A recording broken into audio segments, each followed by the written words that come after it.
Smithfield is just a magic place. I love the area, always have. It's an unusual and interesting area of London. The ambition of the Museum of London is to relocate from our current site on London Wall to the General Market buildings in West Smithfield. We aim to do that by 2021. The Museum of London tells the story of London from its very beginnings as a Roman town right through to the future.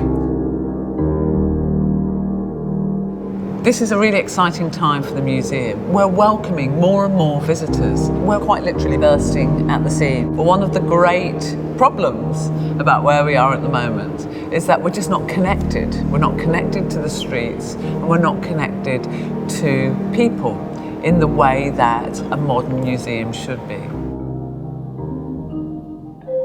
Well, if you look at the City of London, some of it's quite homogenous, and there's one area that stands out as being different from the rest of the city, and that is Smithfield. It's a very creative area. You've got lots of bars and restaurants. There's a buzz about the place, and really that's attracted the creative industries.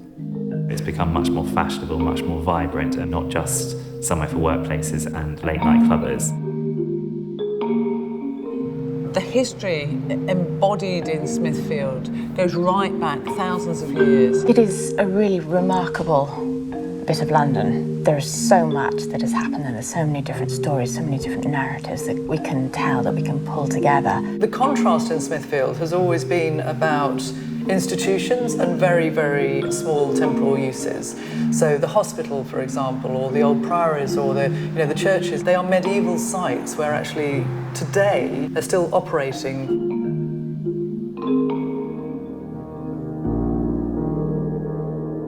The word that sums it up is derelict. They've been empty for about 30 years. They're in a sort of classical French style, lots of red brick, lots of stone dressings. The buildings they're beautiful, they're absolutely amazing, they're part of Smithfield, they're probably what makes Smithfield and its core quite special. Everything kind of radiates away from it. A museum engaged in London's past will creatively engage with the history that they would inherit on the site, but also provide perhaps an exemplar project for showing how the past can be reworked into the future.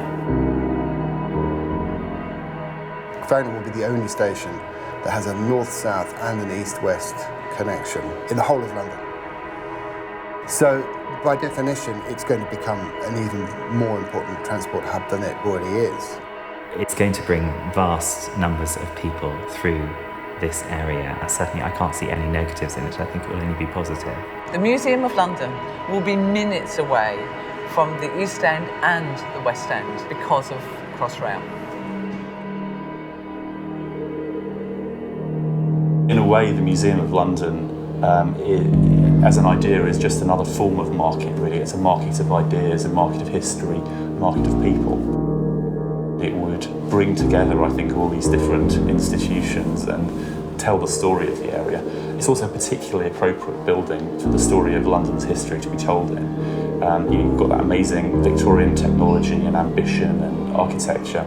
Then you've got the bomb damage in the Second World War, various struggles afterwards, and now potentially a rejuvenation. So it's a very positive story. The opportunity of a cultural use within these buildings as a real civic welcome to the story of London physically and also culturally is a really interesting approach to the reuse of these buildings. There is no better place for the Museum of London. It will inhabit a building which feels like it could have been made for a museum. A cultural venue in that site will bring a new dimension to the whole of the Smithfield area.